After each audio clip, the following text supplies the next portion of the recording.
warahmatullahi wabarakatuh. Waalaikumsalam warahmatullahi wabarakatuh. Bismillahirrahmanirrahim. Alhamdulillahirabbil alamin.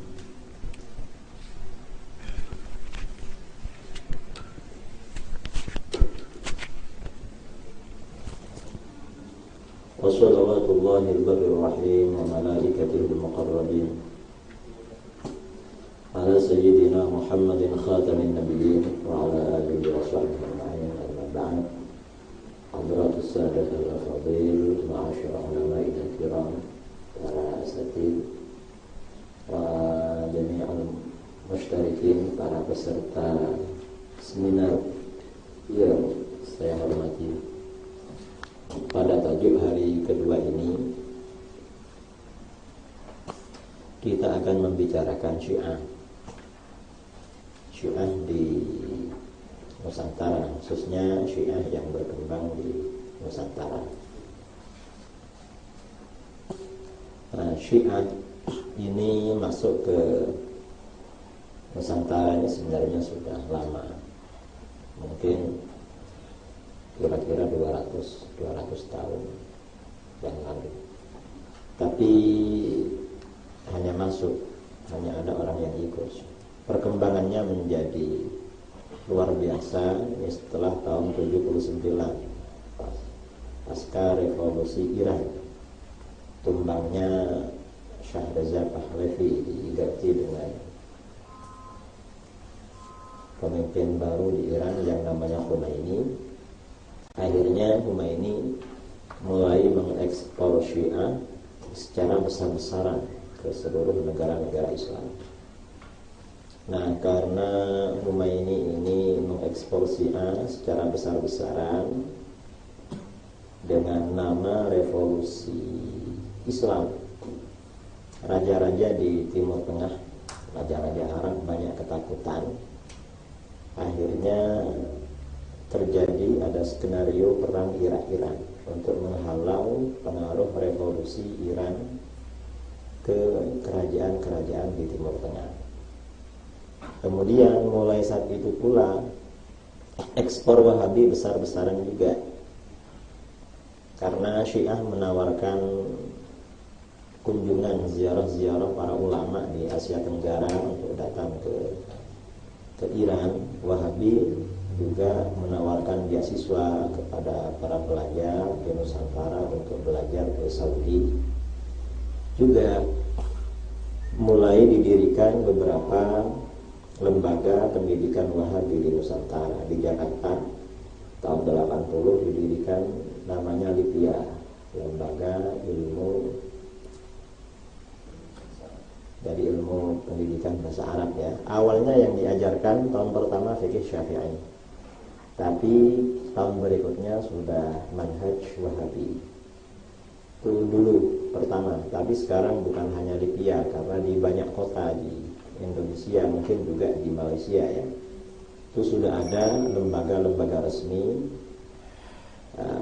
university resmi yang dikelola oleh orang-orang Wahabi dan gratis. Jadi makan, minum, tidur, biaya, uang semuanya gratis kalau masuk ke lembaga mereka. Kalau lembaga-lembaga Ahlus Sunnah kan bayar. Nah, sekarang ini karenanya sekarang ini antara Wahabi dengan Syiah ini memang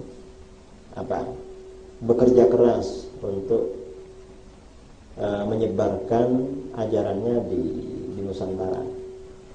Cuman di dalam, kalau kita lihat peta antara Wahabi dengan Syiah, ini lebih banyak Wahabi daripada Syiah, karena dananya lebih banyak ya. Dana yang diberikan itu lebih banyak. Karenanya di Nusantara hampir di seluruh titik, di seluruh daerah pasti ada Wahabi. Tapi kalau Syiah tidak seluruhnya, baik di Malaysia, di Indonesia, atau di lainnya. Dan biasanya Syiah ini berkembang di daerah-daerah yang ada perkampungan Arab, ada perkampungan Habaib, itu Syiah biasanya kuat. Kalau tidak ada perkampungan habaib, biasanya tidak ada, atau walaupun ada tidak kuat. Karenanya di Indonesia itu bisa dipetakan beberapa titik Syiah itu kuat. Kalau di dekat sini, dekat Malaysia ini, dari Johor naik ferry 1 jam ada pulau namanya Karimun, itu pusatnya Syiah. Saya pada bulan Mei kemarin terlibat munazarah debat dengan Syiah di Pulau Karimun. Kemudian ke selatan di Medan, Sumatera Utara, itu juga ada pusat Syiah. Dan ada seorang pensyarah di University itu yang menjadi ustadz Syiah dan katanya sudah banyak memutahkan murid-muridnya. Kemudian dari Medan terus ke timur di Jakarta, kemudian di Bandung juga ada pusat-pusat Syiah.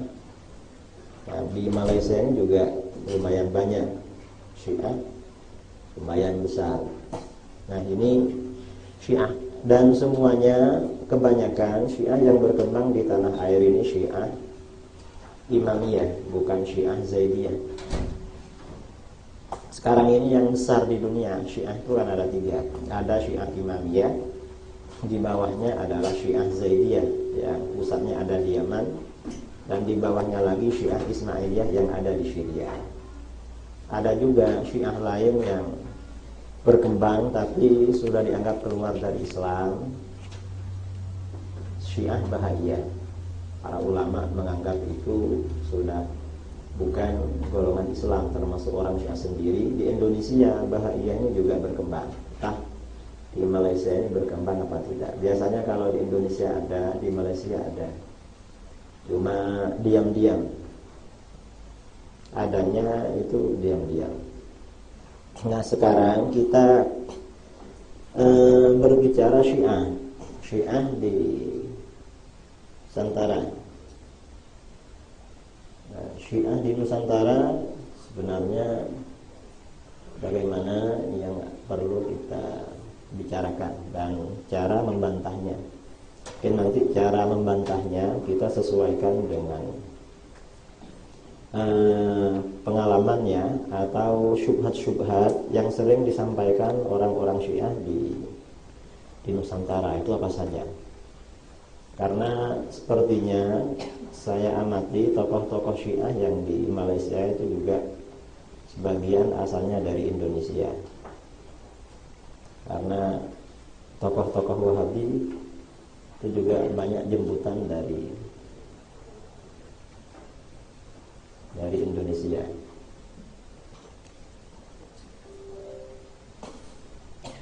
Nah, kita bicara Syiah sesuai dengan kitab-kitab Syiah di Nusantara. Kita harus tahu Islam masuk ke Nusantara ini dalam wadah atau corak Islam Ahlus Sunnah wal Jamaah, bukan Syiah, bukan Wahabiyah, dan bukan apapun. Kapan Islam ini datang ke Nusantara? Kalau Islam datang ke Nusantara ini sejak awal-awal lahirnya Islam, dalam catatan sejarah, ya, dalam buku-buku sejarah, pada masa Khalifah Muawiyah bin Abi Sufyan radhiyallahu an, ada seorang utusan yang dikirim ke Nusantara mengajak bangsa Melayu masuk Islam. Tapi pada awal-awal itu perkembangan Islam tidak begitu pesat. Islam di Nusantara ini menjadi pesat dan diikuti oleh mayoriti penduduk Nusantara ini kira-kira pada abad ke-10 Hijriah. Nah, ceritanya bagaimana? Pada abad ke-9 Hijriah, umat Islam diusir dari Andalusia. Yang mengusir ini tentara Spanyol dan Portugis. Nah, setelah itu, ya, Spanyol dan Portugis mengusir umat Islam dari Andalusia. Yang tidak terusir menjadi orang Kristen, dikristenkan, ditansir, dikristenisasi. Nah, kemudian karena umat Islam terusir dari Andalusia, ini akhirnya ada seorang khalifah di Turki Dalam sejarah itu katanya Sultan Sulaiman Al-Qanuni, putranya Sultan Salim Al-Utsmani. Sultan Sulaiman ini punya pikiran, ini Islam dikeluarkan dari Andalusia, terus ini akan disebarkan kemana. Sementara penyebaran Islam ke Eropa Timur itu terhenti sejak meninggalnya Sultan Muhammad Al-Fatih. Sultan Muhammad Al-Fatih, kakeknya datuknya siapa? Sultan Sulaiman Al-Qanuni. Sultan Muhammad Al-Fatih ini, jadi Sultan Sulaiman itu anaknya Sultan Salim, Salim anaknya Sultan Bayazid, Bayazid anaknya Sultan Muhammad. Waktu Sultan Muhammad Al-Fatih ini berangkat bersama tentaranya mau berperang, waktu ditanya oleh pasukannya, ini mau berperang kemana tuan? Oh, tidak boleh ada yang tahu. Ternyata Sultan Muhammad ini meninggal secara mendadak karena ada seorang Yahudi atau Kristen yang berhasil menyamar ke istana dan menjadi dokter pribadi khalifah. Ini yang memberikan racun ke dalam makanannya. Di perjalanan meninggal. Di kata sejarawan diperkirakan itu yang mau ditaklukkan adalah Wina. Jadi mau menyerbu Wina, akhirnya tidak jadi. Nah, pada masa setelah Sultan Muhammad ini meninggal, diganti Sultan Bayazid. Sultan Bayazid ini tidak suka perang, jadi tidak melakukan futuhat. Akhirnya Sultan Bayazid ini belum meninggal, segera digantikan oleh putranya Sultan Salim Al-Utsmani. Dan beberapa daerah di kerajaan Sultan Utsmani di timur itu sering diganggu oleh orang-orang Syiah, Daulah Safawiyah, orang-orang Syiah yang Safawi itu. Akhirnya Sultan Salim ini perang dengan tentara Syiah. Jadi Syiah ini diperangi oleh Sultan Salim dalam pertempuran namanya perang Jaladiran di Persia. Dan Sultan Syiah Syah Abbas As-Safawi kalah perang dengan Sunni, tentaranya banyak yang meninggal. Kemudian Sultan Salim ini pulang. Sejak saat itu ekspansi Islam di Eropa ini tidak bisa dilakukan karena umat Islam punya musuh dalam selimut, yaitu orang-orang Syiah.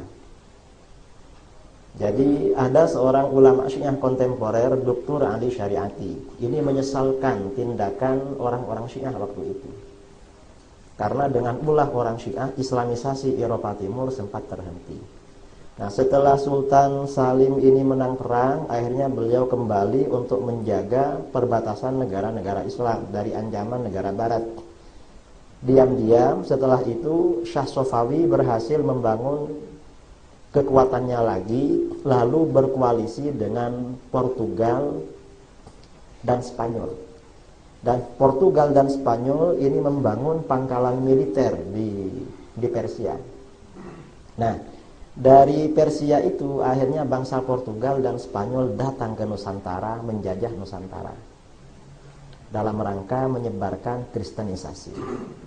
Padahal pada saat yang bersamaan Kesultanan Utsmani, mungkin sejak masa Sultan Salim kemudian Sultan Sulaiman Al-Qanuni, ini terjadi pengiriman dai besar-besaran ke Nusantara, mengirim para ulama. Kalau yang ke tanah Jawa itu dikenal dengan Wali Songo. Wali Songo itu memang diberi tugas oleh Sultan Sulaiman atau Sultan Salim. Jadi yang Ahlus Sunnah mengirim para dai ke Nusantara, yang Syiah kerjasama dengan Portugis dan Spanyol, tentaranya dikirim ke Nusantara dan bangun pangkalan militer di Persia. Kemudian setelah itu Portugis dan Spanyol kalah perang dengan Belanda. Karena kalah perang dengan Belanda, akhirnya tentaranya ditarik dari Persia pulang menjaga negaranya. Lalu Persia berkoalisi dengan Belanda. Nah, dari Persia Belanda datang ke Indonesia. menjajah Indonesia selama 350 tahun. Nah, panglima perang ya yang pertama kali datang ke Batavia, ke Jakarta, dulu disebut Batavia, itu adalah panglima perang yang tanda tangan MOU dengan Raja Persia, Raja Syiah di Persia. Itu ceritanya seperti itu. Nah, Islam itu mulai tersebar luasnya sejak saat-saat itu, pada abad ke-10 Hijriah. Karenanya para ulama yang menyebarkan Islam ke Indonesia, ke Nusantara, itu kalau dilihat tahunnya, mereka rata-rata semasa dengan misalnya di dalam sejarah kita, ulama-ulama yang populer sekarang itu ya Syekhul Islam Zakaria Ansari, Imam Jalaluddin As-Suyuti, atau murid-murid beliau Imam Ibnu Hajar Al-Haytami, itu semasa dengan beliau. Para ulama yang menyebarkan Islam ke Nusantara. Dan Islam disebarkan ke Nusantara ini memang unik, memang bagus. Mengapa? Karena tidak pakai perang, tapi pakai akhlakul karimah. Itu penyebarannya. Karenanya kekuatan Islam Nusantara ini menjadi kebanggaan para ulama kita di Timur Tengah. Ketika orang-orang Barat, orang orientalis menyerang Islam, wah Islam itu apa, agama apa? Itu disebarkan pakai pedang. Jawaban ulama-ulama kita, tidak betul. Coba lihat Nusantara, mayoriti bangsa Nusantara masuk Islam itu tidak ada perang, tidak ada kiriman bala tentara dari Sultan Utsmani perang ke Nusantara, tidak ada. Tapi para ulama memang berdagang untuk berdakwah.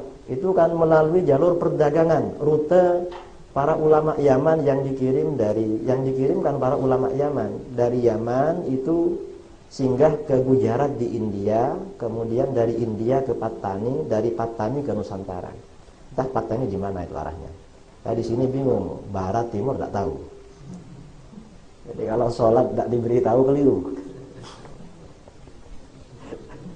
Itu datang ke Nusantara. Nah, Syiah ini, karena Syiah ini memang koalisi dengan Belanda ya, dengan Barat. Ya kira-kira masuknya ya bersama mereka. Masuknya Syiah ke Nusantara. Nah, Syiah masuk ke Nusantara ini kapan? Jadi dalam analisa sejarah diperkirakan Syiah ini masuk ke Nusantara pada abad 19. Jadi seiring dengan pertarungan politik antara Daulah Utsmani yang Sunni dan Daulah Safawi yang Syiah, jadi yang Sunni mengirimkan para dai untuk islamisasi Nusantara, kemudian yang Syiah mengirimkan kader-kader Syiah ya, ustadz-ustadz Syiah. Ini berusaha disebarkan di daerah-daerah yang berada di bawah pengaruh Utsmani. Nah, Syiah mulai masuk ke wilayah India dan Nusantara sejak pertengahan abad 19 Masehi. Jadi kira-kira tahun 1800-an. Buktinya apa? Syiah ini sudah mulai masuk ke Nusantara. Ini indikasinya Syiah masuk ke Nusantara pada abad 19. Ada permintaan fatwa kepada Al-Imam As-Sayyid Abdullah bin Umar bin Abi Bakar bin Yahya. Beliau hidup antara tahun 1209 sampai 1265 Hijriah, atau beliau wafat tahun 1849 meninggalnya. Nah, ini ada pertanyaan tentang hukum sebagian muslim di India dan Jawa. Jawa ini sebutan bagi Nusantara dulu, Jawa. Karena pusat Nusantara memang di Jawa, paling banyak orangnya di Jawa. Karenanya di Jawa pada abad pertengahan ada kerajaan Majapahit yang berhasil menyatukan seluruh Nusantara, satu kerajaan. Nah, Muslim India, sebagian Muslim di India dan Jawa yang mengamalkan Ya Husain pada hari Asyura. Ini tradisi Syiah, sambil menampar muka, Ya Mazlum, Ya Husain, Ya Mazlum. Dan sekarang masih ada Syiah yang sekarang mengamalkan ini. Nah, fatwa tersebut bunyinya begini: Mas'alatun ya al-amlu biya Husain fi jihatil Hindi wa Jawa al-maf'ulu yauma Asyura aw qablahu aw ba'dahu bid'atun malmumah syadidatut tahrim. Wa fa'iluhu fussaqun wa dhullal mutasyabbihuna birrafidah wan nasibah. Masalah Said Abdullah bin Umar bin Abi Bakar bin Yahya, tradisi ritual Yahusai di daerah India dan Jawa yang dilakukan pada hari Asyura atau sebelum atau sesudahnya, selepasnya, adalah bid'ah tercela yang sangat diharamkan. Pelakunya adalah orang-orang fasik, sesat dan menyerupai kaum Syiah, Rafidhah dan Nasibi. Ini Syiah. Nah, India dan Jawa ya Nusantara, karena Islam kita dari India jalurnya. Dari India, pusatnya di Malabar. Malabar itu di India kan pusatnya mazhab Syafi'i. Kalau yang di Diopan ya, di mana? Di Lucknow itu kan Hanafi. Kita ini India yang Syafi'i. Fatwa tersebut dicatat oleh Sayyid Abdurrahman Al-Masyhur Ba'ali, Mufti Hadramaut, dalam kitab Bughyatul Mustarsyidin. Jadi baca Bughyah Syiah sudah masuk berarti itu. Diperkirakan ya rutenya melalui Persia, melalui Iran itu masuknya Syiah. Cuma Syiah ini perkembangannya luas setelah revolusi tahun 79. Dan setelah tahun 2000 Syiah ini tambah kuat. Karena ternyata tanpa disangka-sangka ini kader-kader Syiah ini sudah banyak menempati posisi-posisi penting di university, menjadi penceramah baik di Indonesia maupun di Malaysia. Yang sebelumnya bertaqiyah sudah dipercaya, tahu-tahu Syiah. Nah, sekarang kita harus tahu Syiah itu apa? Secara etimologi, secara bahasa, Syiah berarti pengikut atau pendukung. Jadi pendukung siapapun itu namanya Syiah. Syiatu Pas atau Syiatu apalagi di Malaysia ini. UMNO ya, itu Syiah juga itu, tapi Syiah secara bahasa.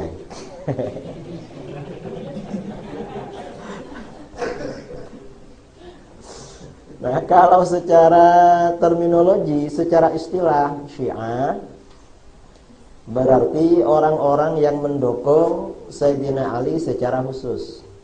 Jadi cuma mendukung Sayyidina Ali dan berpendapat bahwa hanya Sayyidina Ali saja yang berhak menjadi khalifah dengan ketetapan nas dan wasiat dari Rasulullah SAW, baik secara tersurat maupun tersirat.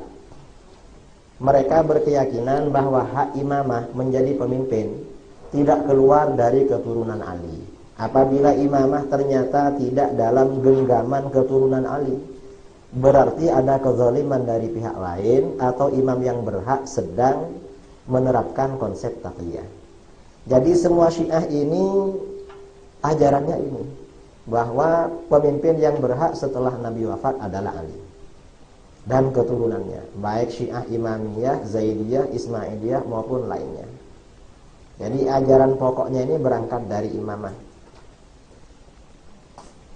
Semuanya sama, imamah. Dan cuma kita sekarang berbicara tentang Imamiyah.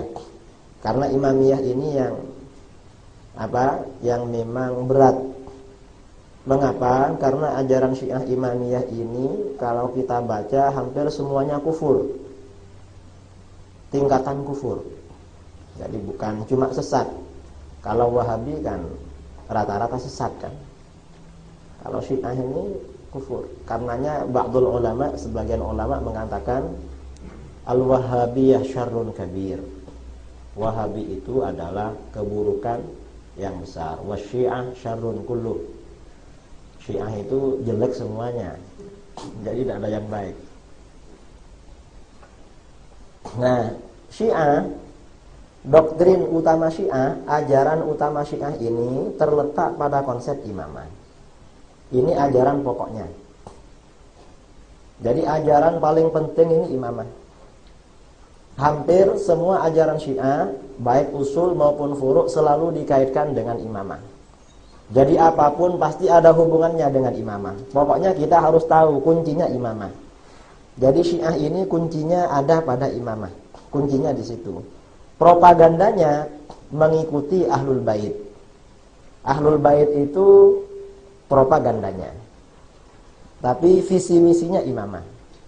Kalau Wahabi propagandanya mengikuti Al-Quran dan Sunnah. Propagandanya. Visi misinya pemurnian agama. Jadi murni, tauhidnya murni, ajarannya murni. Karenanya dikit-dikit bid'ah, karena murni. Jadi harus murni. Itu kalau Hizbut Tahrir itu visi misinya khilafah ya. Jadi sedikit-sedikit khilafah. Pokoknya khilafah terus sudah, tidak ada lagi. Kemudian propagandanya penerapan syariat Islam. Syariat Islam. Kita ini kalau ditanya kamu itu maunya apa? Biasanya jawabnya, saya ini cuma rindu syariat Islam. Cuma itu jawabannya. Padahal kan ajaran-ajarannya itu ya fatwa-fatwanya kan tidak sesuai syariat. Cuma mereka kan rata-rata tidak tahu, walaupun bisa baca bahasa Arab, tidak sadar dengan isi bahasa Arabnya. Ada orang Hizbut Tahrir itu membantah naqad buku saya dituduh liberal. Dia terus tuh liberal. Terus dia mengutip di bukunya. Padahal yang diterjemahkan itu liberal juga. Jadi Syekh Taqiyuddin An-Nabhani itu membolehkan meraba. Apa meraba itu? Meraba-raba tubuh wanita asalkan tidak syahwat. Annalam san nisa bi ghairi syahwatin laisa haraman. Jadi megang-megang asalkan tidak syahwat. Kalau melihat yang boleh wajah dan tangan. Kalau meraba tidak apa-apa asalkan tidak lihat. Di kitabnya ada ya, waktu kita berdah ini gimana? Tidak bisa jawab itu. Kok saya dibilang liberal? Ya kamu yang liberal. Karenanya sering saya scan mana-mana, ada scannya biasanya, posting di internet di mana. Jadi ini ya, itu kita harus tahu ya, tiap aliran itu kan memang ada visi misi, kemudian ada propaganda. Kalau kita apa? Kita tidak ada propaganda. Kita ini ajaran Islam yang benar-benar Islam, tidak perlu propaganda. Karena kita ini tidak ada propaganda, akhirnya kadang di kampus-kampus, university, kita seakan-akan kurang menarik itu. Karena ulama-ulama kita kan tidak biasa propaganda kan. Guru-guru kita dulu menyebarkan agama pakai akhlakul karimah, pakai ibadah, ikhlas, sudah macam-macam. Kalau propaganda itu kan partai politik biasanya. Nah, ajaran baru itu rata-rata kan mirip partai politik. Karenanya harus ada propaganda.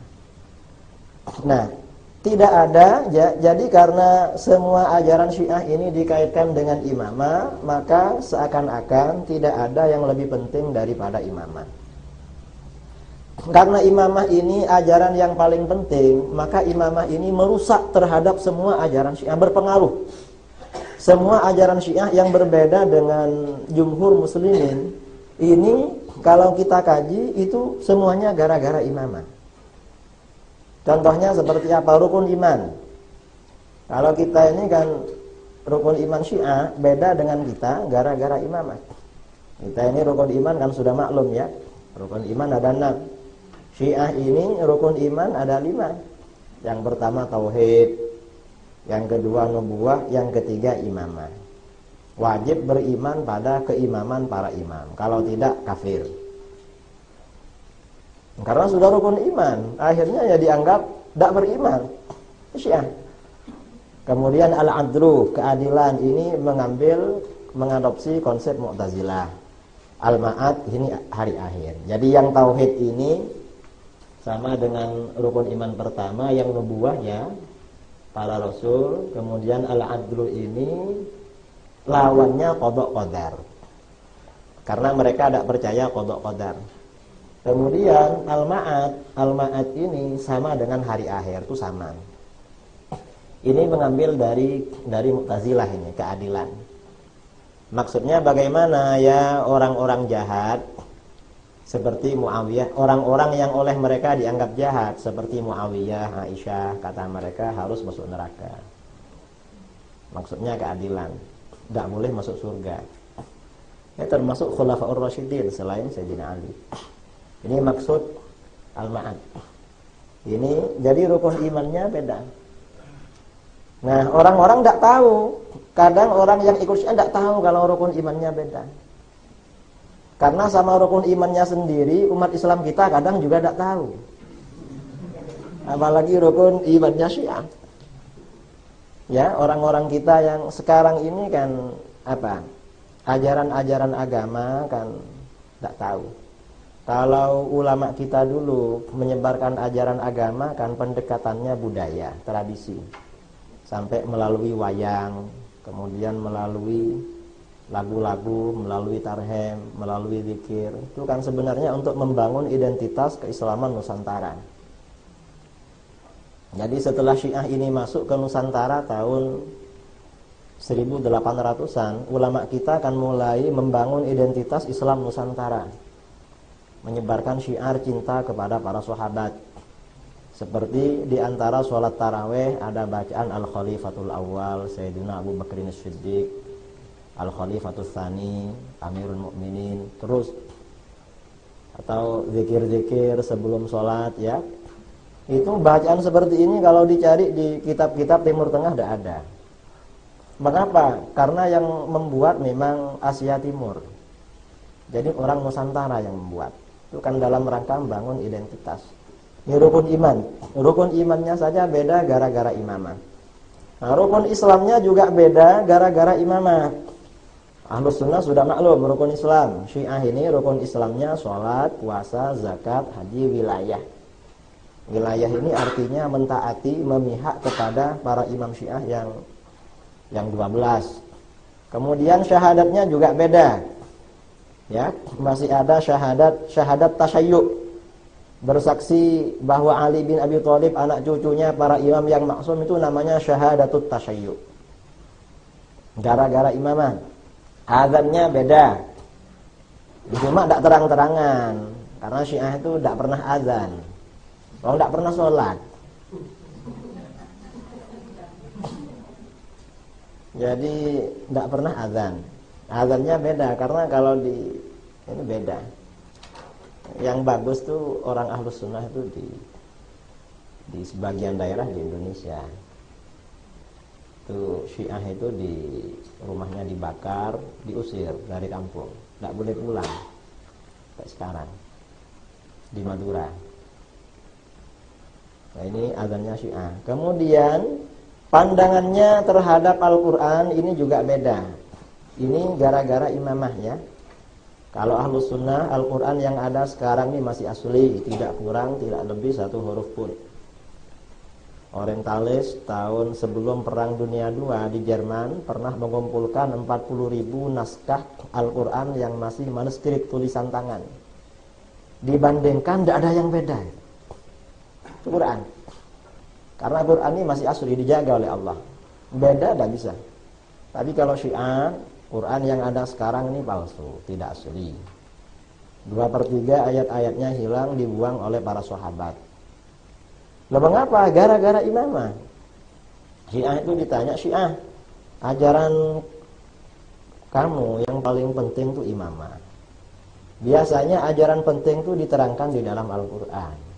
Kalau imamah ini penting, kok tidak ada imamah di Al-Quran? Katanya Imam Ali jadi imam. Mana di Al-Quran kok tidak ada? Maka jawaban mereka, ada. Di mana? Quran yang asli. Loh yang ini tidak asli, ini palsu. Sudah banyak dibuang. Lah ada di mana yang asli? Ada di Siti Fatimah. Terus yang nanti dikeluarkan, siapa yang keluarkan? Imam Mahdi Al-Muntazar. Yang akan keluarkan katanya. Ini kan cuma akal-akalan gitu ya. Nah, ini dalam kitab-kitab Syiah, Awailul Maqalat Syekh Al-Mufid ya. Quran sudah tidak asli. Al-qaul fi ta'lifil Quran wa ma dzakara qaumun min az-ziyadah fihi wan nuqsan. Syiah. Kemudian di dalam Faslul Khitab dalam Al-Anwar An-Nu'maniyah, hadis-hadis yang banyak dan mutawatir menunjukkan terjadinya tahrif dalam Al-Quran, baik dari segi lafal, isi maupun i'rab. Tahrif ini kitab yang terbaru di Syiah, Masyariqus Syumus Ad-Durriyah. Informasi dari jalur Ahlul Bait banyak sekali, kalau tidak mutawatir bahwa Quran yang ada sekarang di tangan kita tidak sempurna. Memang benar-benar meyakini seperti itu. Karenanya ulama kita kalau menulis tentang Syiah itu ya, itu tidak nanggung-nanggung. Ibnu Hajar menulis kitab namanya apa? As-Sawa'iqul Muhriqah fi raddi ala ahlil bidah waz zandaqah. Jadi Syiah itu sudah dianggap mubtadi' yang zindiq. Zindiq itu artinya mayyadda'il Islam, orang ngakunya Islam tapi fi qalbihi aqaidu kufriyah, di hatinya banyak akidah kufur. Ya Syiah itu. Ini Syiah. Kalau ahlu sunnah ya percaya pada Al-Quran. Quran yang ada sekarang masih asli. Dalam kitab Syarah Sulam Taufik ya, Syekh Nawawi Banten, ulama Nusantara. Jadi termasuk murtad, kata beliau, au jahada ay ankara ayatan aw harfan mujma'an alaihi, ay ala subutihi minal Qur'an, aw zada harfan fi mujma'an ala nafihi mu'taqidan annahu min. Jadi orang yang mengingkari satu ayat atau satu huruf Al-Quran atau menambahkan satu huruf ke dalam Al-Quran adalah murtad i'tiqadi. Ulama sebelumnya, Imam Abu Amr Ad-Dani dalam Ar-Risalah Al-Wafiyah, wa man radda harfan min kitabillahi ta'ala ba'da ilmihi bihi aw jahadahu aw radda syai'an min qali Rasulillah sallallahu alaihi wasallam ba'da an sahha 'indah fa khalafa 'inadan fa huwa kafir. Kafir yang menolak satu huruf Al-Quran. Wa kitabullahi ta'ala wal Quran al-marsum fil mushaf, kitab Allah yang ditulis dalam mushaf itu al-mujma' alaih, alladzi jama'ahu Utsman rahimahullah wattafaqat alaihi al-ummah wa huwa mi'atu suratin wa 14 surah. Faman zada fihi aw naqasa, barang siapa yang menambah-nambahi dalam Al-Quran atau mengurangi, aw takallama fi taghyiri syai'in minhu, atau dia membicarakan dalam perubahan sesuatu dalam Al-Quran, ada perubahan, fahuwa dhallun mudillun kafirun mubtil, berarti dia orang sesat, menyesatkan, kafir, dan bermaksud jahat, membatalkan ajaran Islam ya. Dasarnya mana? Dalam Al-Quran ditegaskan, inna nahnu nazzalna dzikra wa inna lahu lahafizun la ya'tihil ba'dulu min bayni yadayhi wala min khalfihi tanzilun min hakimin hamid. Itu dasarnya kita ya. Kemudian menyikapi para imam. Kalau kita menyikapi para imam, kita ini juga punya imam, dan imamnya banyak. Tidak ada imam yang maksum selain para nabi, dan tidak ada seseorang yang mampu mencapai derajat para nabi, setinggi apapun imam itu. Tapi kalau Syiah, para imam Syiah itu maksum, dan derajatnya melebihi para nabi dan malaikat. Jadi nabi malaikat itu kalah. Karena Syiah itu ya menurut saya seperti gimana ya, sama masyarakatnya seperti sama anak kecil. Enggak, masih di atasnya. Di atasnya lagi. Jadi ingin diikuti. Imam Syiah lebih tinggi daripada para nabi. Dalam Biharul Anwar, anna du'a al-anbiya ustujiba bitawassul bihim. Doa para nabi dikabulkan sebab bertawassul dengan para imam. Loh, masa ada nabi seperti itu ya? Nabi apa kalau tidak dikabulkan doanya ini? Kan tidak masuk akal. Kemudian Imam Syiah lebih alim ya, dalam Biharul Anwar, annahum a'lam minal anbiya. Imam Syiah lebih alim daripada para nabi. Wah, masih lebih aliman imam. Itu mereka. Kalau kok bisa lebih alim daripada para nabi? Para nabi itu menurut kita ya wajib punya sifat fatonah. Tidak ada nabi itu kalah cerdas, kalah pintar dengan orang lain. Karena kalau nabi tidak sifat fatonah, debat dengan orang kafir kalah, ya kasihan umatnya. Nabi itu pasti ya sudah luar biasa itu kita. Ini pernyataan Humaini ya. bahwa Syiah punya maqam yang lebih tinggi, maqam yang tidak bisa dicapai malaikat muqarrabin dan nabi yang menjadi rasul dalam kitab Al-Hukumah Al-Islamiyah. Ini pernyataan dia. Jadi kalau kita ini nahkum alal Khomeini bil kufri, karena tulisannya seperti itu, jelas kufur. Tapi kalau Syiah yang di Nusantara kita tidak tahu, karena i'tiqad tasyayyu' mereka itu sejauh mana? Apa sama dengan Khomeini atau cuma memihak secara politik saja kepada Ahlul Bait? Tidak takfir sahabat dan tidak meyakini Quran itu palsu. Kita tidak tahu. Tapi kalau sama dengan ini berarti kufur. Nah, ulama Syiah ini kehebatan Sayyidina Ali melebihi Rasulullah sallallahu alaihi wasallam. Jadi kata siapa?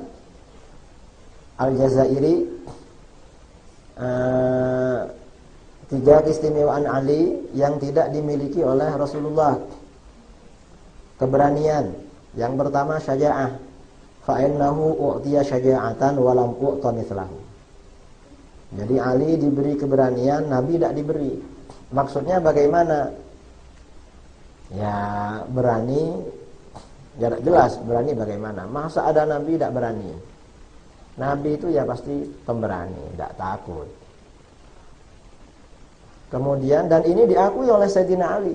Kata Sayyidina Ali, kunna idza marral bas washtaddal watis ittaqaina bin Nabi sallallahu alaihi wasallam. Jadi ketika keadaan ini parah dan serangan dari musuh ini luar biasa, para sahabat berlindung di belakang Nabi.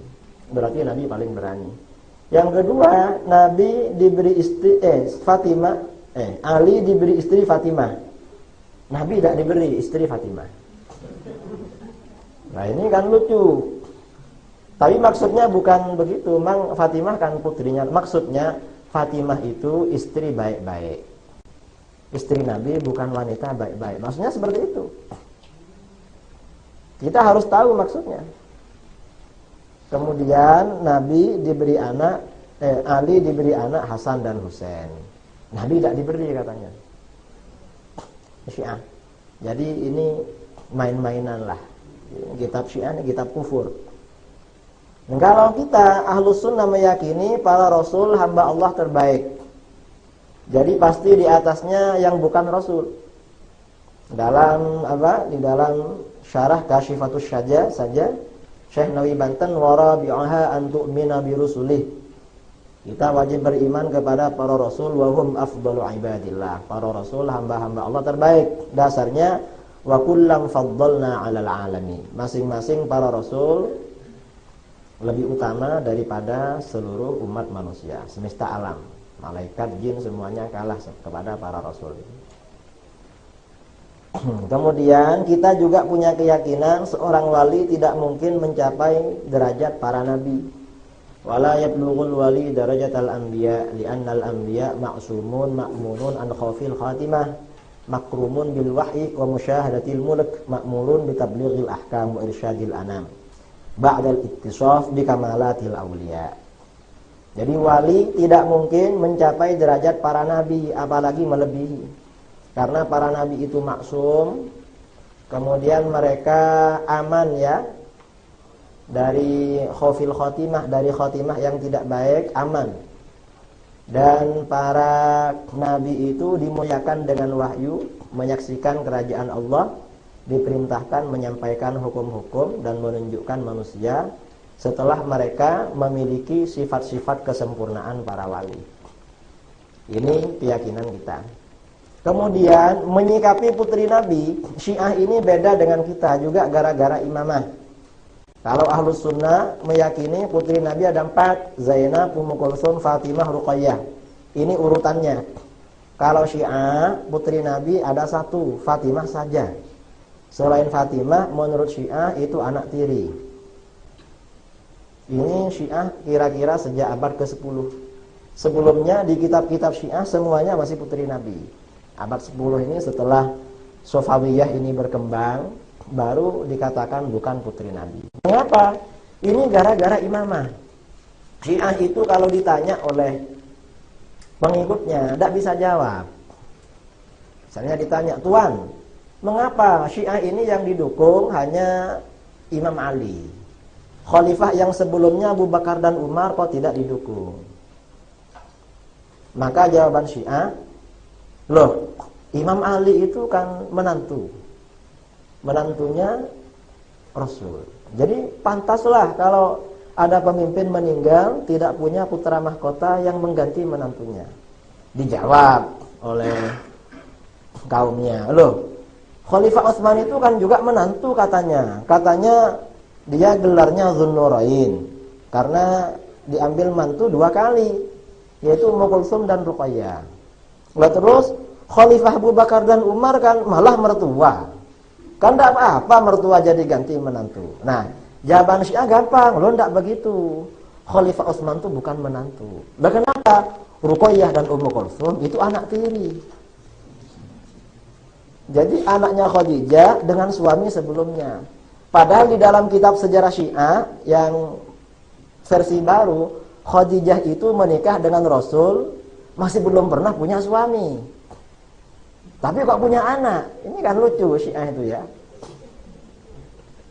Syiah itu dibenturkan dengan pemikirannya sendiri sudah jatuh itu. Syiah.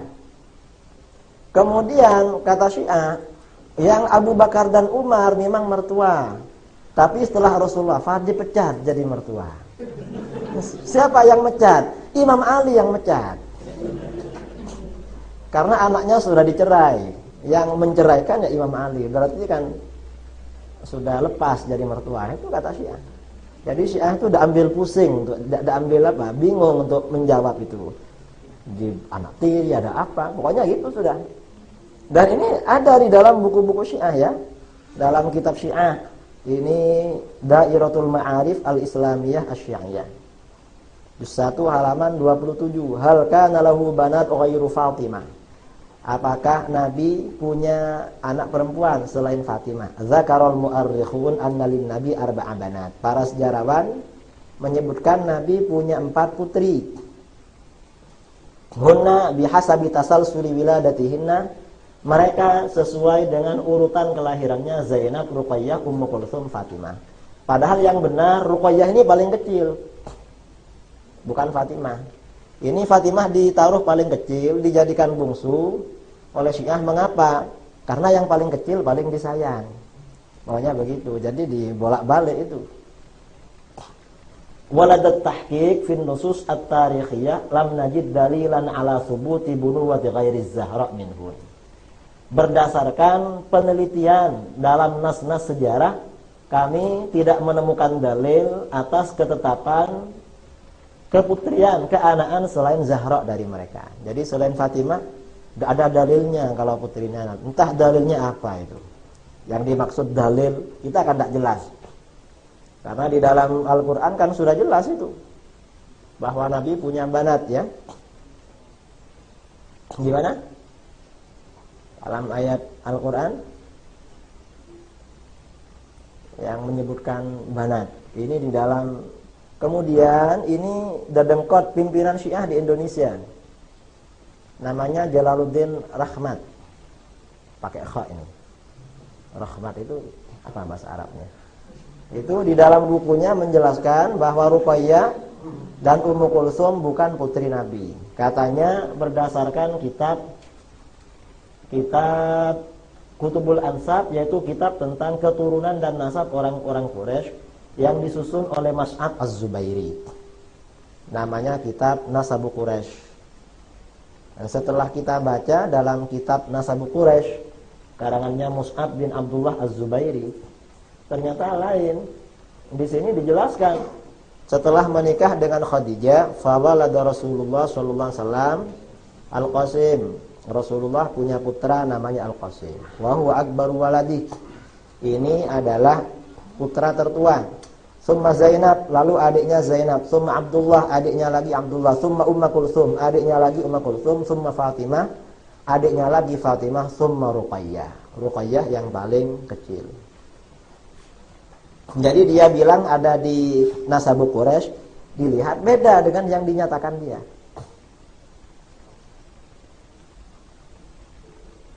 Sudah jelas memang beda. Kemudian Ahlul Bait selain Syiah ini katanya kafir dalam kitab Usul Al-Kafi. Kemudian ini Ahlul Bait ya.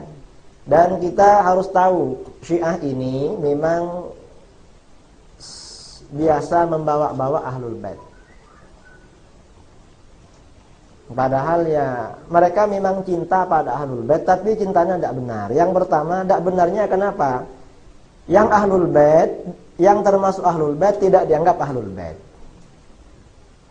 Karena istri Rasul tidak dianggap Ahlul Bait. Kalau kita kan istri itu kan masuk Ahlul Bait. Istri Nabi ya Ahlul Bait. Kemudian kerabat Rasul dari Bani Hashim, Bani Muttalib tidak dianggap Ahlul Bait. Padahal Ahlul Bait. Berdasarkan hadis-hadis sahih. Keturunan Rasul tidak semuanya dianggap Ahlul Bait. Cuma Hasan, Husain dan anak-anaknya. Yang dari Fatimah, putri yang lain tidak dianggap Ahlul Bait. Jadi oleh Syiah ini memang diacak, dikacaukan. Ahlul Bait versi Syiah ini kacau. Itu yang pertama. Yang kedua, mereka tidak sungguh-sungguh mengikuti Ahlul Bait. Ahlul Bait itu hanya dijadikan propaganda. Karena ajarannya tidak diamalkan. Justru sebenarnya waktu saya bermunazarah dengan Syiah di Karimun bulan Mei kemarin, saya katakan, menurut kami, keyakinan kami, antum Syiah, Husain Syahab itu, Anda bukan pengikut Ahlul Bait, tapi pengikut Ahlul Bait yang palsu. Terus kata dia, wah, maaf Ustaz, saya tersinggung kalau dikatakan pengikut Ahlul Bait yang palsu. Karena saya ini benar-benar ikut Ahlul Bait. Nah iya katanya, tapi menurut keyakinan saya, dan ini tidak bisa dirubah keyakinan saya. Ahlus Sunnah tidak bisa dirubah. Bahwa Ahlus Sunnah ini sebenarnya pengikut Ahlul Bait yang asli. Baik dari segi apapun. Dalam aspek politik, kita pengikut Ahlul Bait. Karenanya ketika Imam Zaid bin Ali ya, melakukan pemberontakan terhadap Hisham bin Abdul Malik bin Marwan, Imam Abu Hanifah memberikan dukungan politik kepada Hisham. Dan ketika beliau diistifta, dimintai fatwa tentang itu, Imam Zaid memerangi Hisham bin Abdul Malik, itu dapat pahala apa enggak? Jawaban Imam Abu Hanifah, khuruju Zaidin ala Hisham yudahi khuruj Rasulullah sallallahu alaihi wasallam yauma Badrin. Peperangan Zaid melawan Hisham itu sama dengan Rasulullah memerangi orang musyrik pada perang Badar. Dapat pahala. Lalu Imam Abu Hanifah ditanya, "Loh, kalau begitu mengapa Imam Abu Hanifah tidak ikut perang? Tidak ikut perang bersama Zaid?" Jawaban Imam Abu Hanifah dua. Yang pertama, saya ini punya banyak titipan orang di rumah. Waktu titipan itu serahkan kepada hakim di Kufah, Ibnu Abi Layla. Dia tidak mau. Kalau saya mati dalam perang, titipan itu mau dikemanakan? Banyak wadiah. Yang kedua, saya itu yakin kalau Zaid berperang sungguhan dengan Hisham, orang yang ngaku-ngaku Syiah akan pergi. Tidak akan bela beliau. Ternyata betul. Setelah mau perang sungguh, pergi Syiahnya itu. Tinggal beberapa orang, akhirnya kalah. Dan Imam Abu Hanifah ini mengirim bantuan 10.000 dirham untuk bantu perang. Jadi ngirim bantuan uang. Karenanya katanya Imam Ja'far As-Shadiq, karena Abu Hanifah yuhibbuna ahlal bait. Abu Hanifah ini mencintai kami ahlul bait. Dan Imam Abu Hanifah ini sempat belajar kepada Imam Muhammad Al-Baqir. Pernah tafaqquh ya, belajar fikih kepada Imam Muhammad Al-Baqir. Jadi sanadnya memang benar-benar dari Ahlul Bait. Juga katanya dalam satu riwayat belajar juga kepada Imam Zaid. Juga sempat belajar kepada Imam Zaid. Kalau Imam Malik ini juga secara politik sangat cinta Ahlul Bait. Ketika Muhammad bin Abdullah bin Al-Hasan bin Ali bin Abi Thalib yang dijuluki An-Nafsus Zakiyah melakukan perlawanan kepada Abu Ja'far Al-Mansur. Imam Malik ini secara politik mendukung Muhammad An-Nafsus Zakiyah. Ketika orang Madinah tanya kepada beliau, Imam Malik, sampean dukung siapa? Saya dukung Muhammad, tidak dukung Al-Mansur. Nah terus kita ini sudah membaiat kepada, kita ini sebenarnya hati nurani mendukung Muhammad, tapi wa fi a'naqina bai'atun li Abi Ja'far Al-Mansur. Kita ini kan sudah membaiat kepada Abu Ja'far Al-Mansur. Apa kata Imam Malik? Imam Malik, laisa ala mukrahin bai'ah wa laisa ala mukrahin talaq. Karena dulu khalifah-khalifah Abbasiyah dan Umayyah dulu memberikan bai'at itu pakai tolak dan memerdekakan budak. Ayo bai'at, yang tidak bai'at pada ini disumpah. Yang tidak bai'at berarti istrinya tolak 3. Suruh bilang begitu. Yang tidak bai'at berarti budaknya merdeka semua. Lah orang takut. Akhirnya kata Imam Malik difatwakan, enggak apa-apa kamu walaupun sudah kamu dipaksa. Itu fatwanya Imam Malik. Akhirnya Imam Malik dipanggil oleh otoritas dari Bani Abbasiyah. Kemudian Imam Malik diarak di apa namanya? Dia sorbannya dilepas dan disuruh mencabut fatwanya di depan orang banyak di Madinah.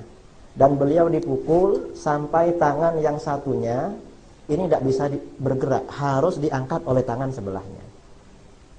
Karena mendukung politik Ahlul Bait.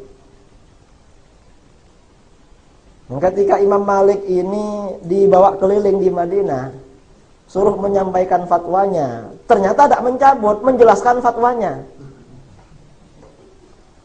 Ayyuhan nas, man arafani faqad arafani. Wahai penduduk Madinah, yang kenal saya berarti kenal. Ana Malik bin Anas. Saya ini Malik bin Anas. Laisa ala mukrahin bai'ah. Wa laisa ala mukrahin talaq. Orang yang dipaksa tidak ada bai'at, dan orang yang dipaksa tidak ada tolak.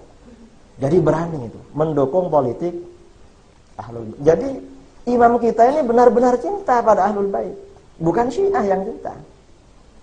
Syiah itu ya dipilih cintanya, tidak sungguhan. Ahlul Bait itu hanya dijadikan hanya dijadikan propaganda. Dan Imam Abu Hanifah ini berguru kepada Imam Ja'far As-Shadiq. Jadi pernah belajar kepada Imam Ja'far As-Shadiq. Imam Malik. Imam Malik ini bercerita, saya ini setiap datang kepada Ja'far As-Shadiq. Beliau itu kalau tidak sedang sholat pasti sedang baca Quran. Ya namanya Imam Ahlul Bait, masa mau Facebookan atau apa? Kalau tidak baca Quran ya sholat. Dan kata Imam Malik, setiap saya datang kepada Imam Ja'far Shadiq, beliau pasti melepas serbannya lalu dihamparkan, saya disuruh duduk di situ. Jadi ya mungkin ini isyarat dari Imam Ja'far kalau Imam Malik akan menjadi pemimpin mazhab. Imam Syafi'i berguru. Jadi sebenarnya Sunni ini sebenarnya pewaris ajaran Ahlul Bait, bukan Syiah. Kita harus tahu itu. Kita ini anti Syiah tapi pengikut Ahlul Bait kita. Nah, kalau Imam Syafi'i sudah maklum, beliau sendiri termasuk Ahlul Bait ya. Karena beliau termasuk dari Bani Muttalib dan kecintaannya luar biasa. Kan hampir dibunuh oleh Harun Ar-Rasyid. Karena ketika beliau menjadi gubernur di Yaman, di Najran, itu diam-diam dekat dengan orang-orang yang Syiah secara politik. Dulu itu Syiah hanya secara politik, bukan secara ideologi seperti Rafidhah yang berkembang selanjutnya. Dan kecintaan Imam Syafi'i ini sampai di dalam mazhab Syafi'i wajib membaca sholawat kepada Ahlul Bait. Mazhab lain tidak ada. Karenanya mazhab lain banyak mengkritik mazhab Syafi'i. Gimana ini kok sholawat kepada Ahlul Bait diwajibkan? Kata ulama, ini mim mahasini mazhabil Imam Asy-Syafi'i. Karenanya beliau di dalam syairnya, ya ahla baiti Rasulillah yuhibbukum fardun minallahi fil qur'ani anzalahu yakfikum li'azimil fakhri annakum man lam yusalli 'alaikum la salata lahu. Wahai keluarga Rasulullah, mencintai kamu adalah kewajiban yang diturunkan oleh Allah di dalam Al-Qur'an. Cukuplah sebagai kebanggaan yang agung bagi kamu. Orang yang tidak bersolawat kepada kamu, solatnya tidak sah. Ini kan luar biasa cintanya pada Ahlul Bait.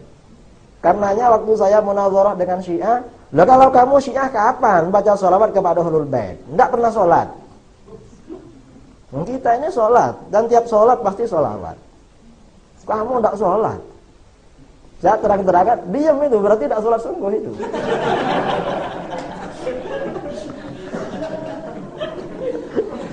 Dia bilang enggak sholat, diam, berarti kan enggak sholat, gimana?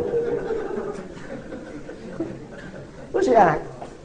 Dan memang betul, pernah ada Ustadz Syiah ke rumah saya ngajak munazarah.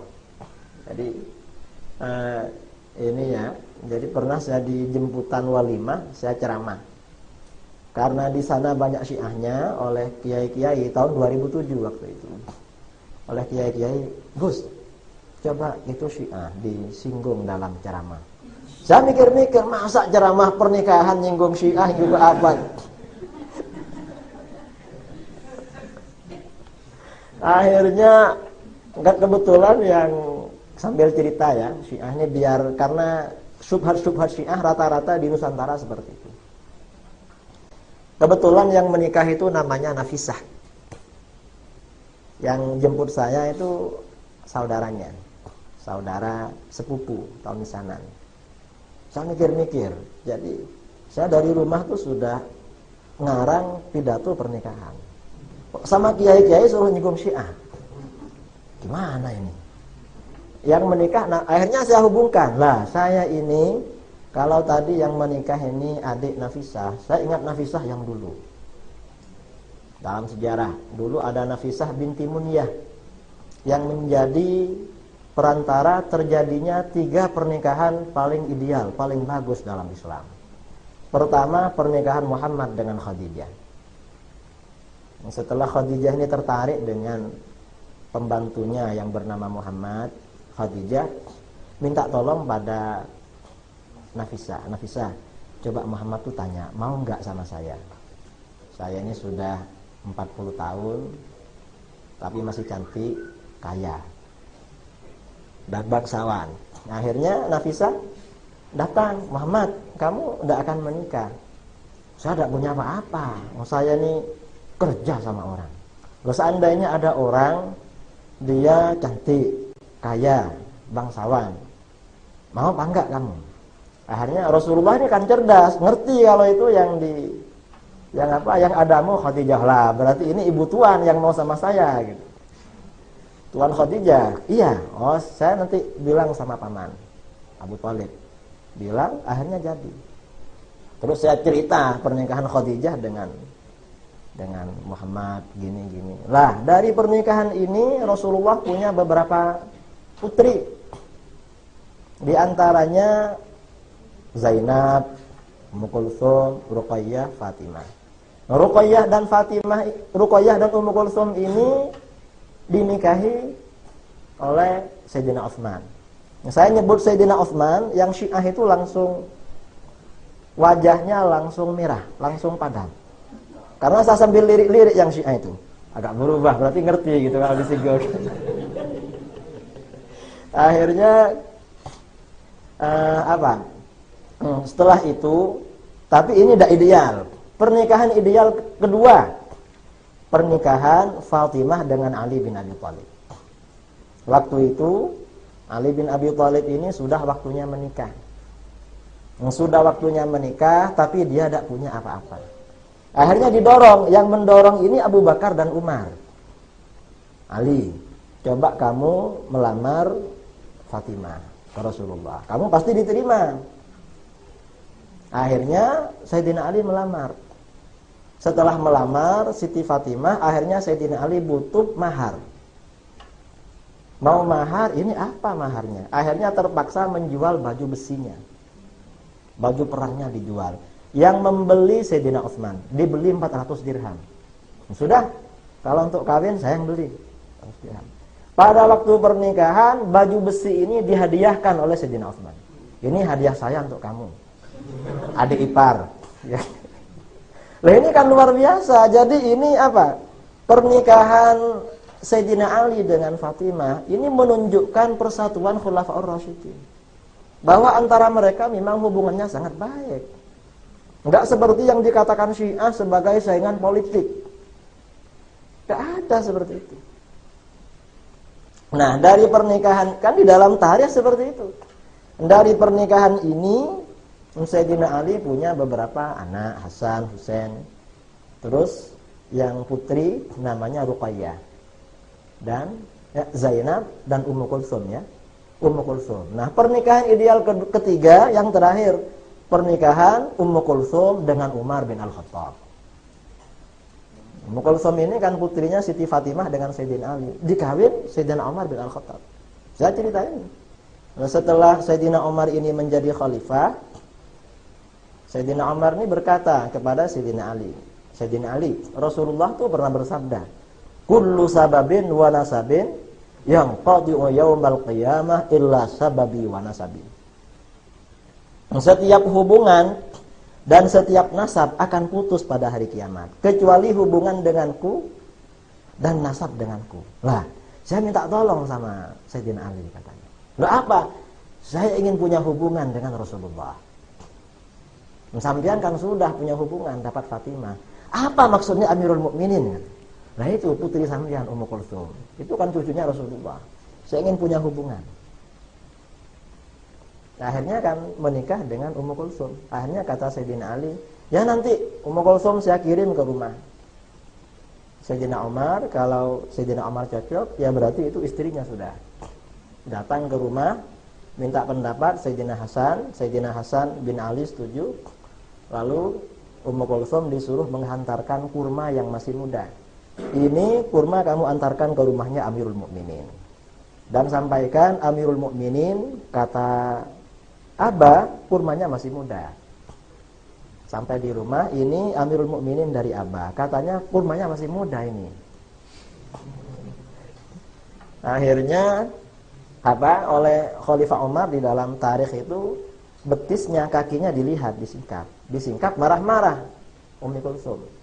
Kata Ummi Kulsum, laula annaka Amirul Mukminin la tu'antu 'ainak.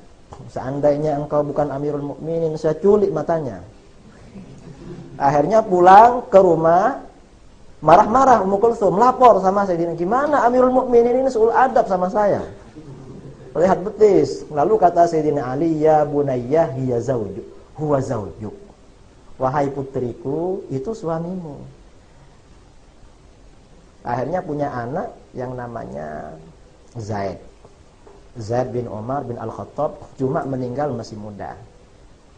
Jadi ketika di kabilah Bani Adi, kabilahnya Sayyidina Umar, terjadi perang, terjadi pertengkaran, mau mendamaikan, ini kena senjata, pukul, akhirnya meninggal Zaid itu. Nah, habis saya ceramah itu, yang Syiah itu tambah apa? Tambah padang. Selesai ceramah, Syiah ini mendatangi saya.